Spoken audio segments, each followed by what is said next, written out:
আসসালামু আলাইকুম ফ্রেন্ডস, সবাই কেমন আছেন? আশা করি সবাই ভালো আছেন। আজকে মিক্স ভেজের রেসিপি নিয়ে চলে আসলাম। আমরা অনেকেই অনেক প্রসেসে মিক্স ভেজ রান্না করি, তাই ভাবলাম আমি আমার প্রসেসটা আপনাদের সঙ্গে শেয়ার করি। মিক্স ভেজ বানানোর জন্য প্রথমে আমি এখানে কাজু আর চারমগজটাকে আধা ঘন্টার জন্য জলে ভিজিয়ে রেখে দেব, যেন হালকা একটু নরম হয়ে যায়। তারপর সব সবজিগুলোকে কেটে নিয়েছি। এবার সবজিগুলোকে এক এক করে ভেজে নেব। প্রথমে দেখুন আমি গাজর ভেজে নিয়েছি লাল লাল করে। এবার আমি লম্বা লম্বা করে কেটে রাখা আলুগুলোকেও লাল লাল করে ভেজে তুলে নিলাম।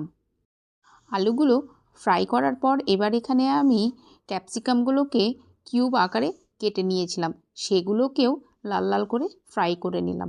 ক্যাপসিকামগুলোর পর এখানে আমি লম্বা লম্বা করে বিনসগুলো কেটে নিয়েছি, সেগুলোকেও লাল লাল করে ভেজে নিলাম। সেই সবজিগুলো ভাজার পর এখানে চারকোনা করে কেটে রাখা পনিরগুলোকেও লাল লাল করে ভেজে তুলে নিচ্ছি।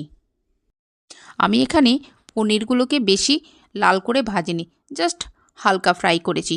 পনির ভাজা হয়ে গেলে আমি এখানে ডুমো ডুমো করে কেটে রাখা ফুলকপিগুলোকেও হালকা লাল লাল করে ভেজে তুলে নিচ্ছি।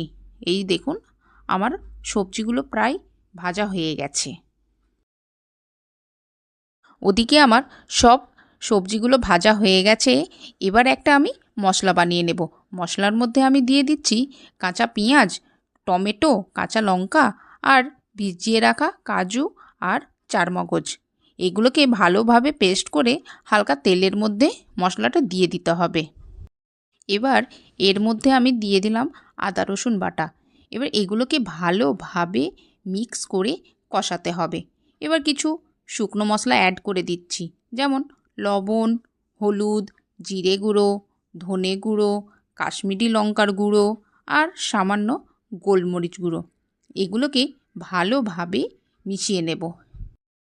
মশলাটা ভালোভাবে মিক্স হয়ে গেলে আর হালকা কষানো হয়ে গেলে এর মধ্যে আমি কিছুটা মটরশুঁটি দিয়ে দিচ্ছি। মশলার সঙ্গে মটরশুঁটিটাও কষিয়ে নেব, আর ওদিকে আমার মটরশুঁটিটাও একটু নরম হয়ে যাবে। এখানে দেখুন আমার মশলাটা প্রায় কষানো হয়ে গেছে আর হালকা হালকা তেলও ছেড়ে দিয়েছে।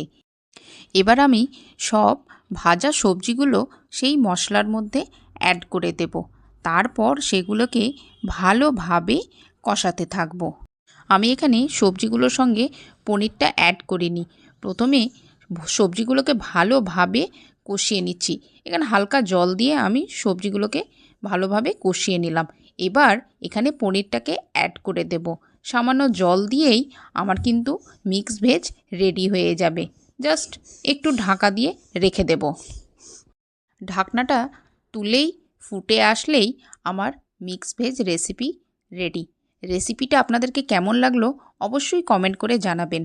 আর আজকের জন্য টাটা। আবারও আরেকটা রেসিপি নিয়ে হাজির হব। ভালো থাকবেন, সুস্থ থাকবেন।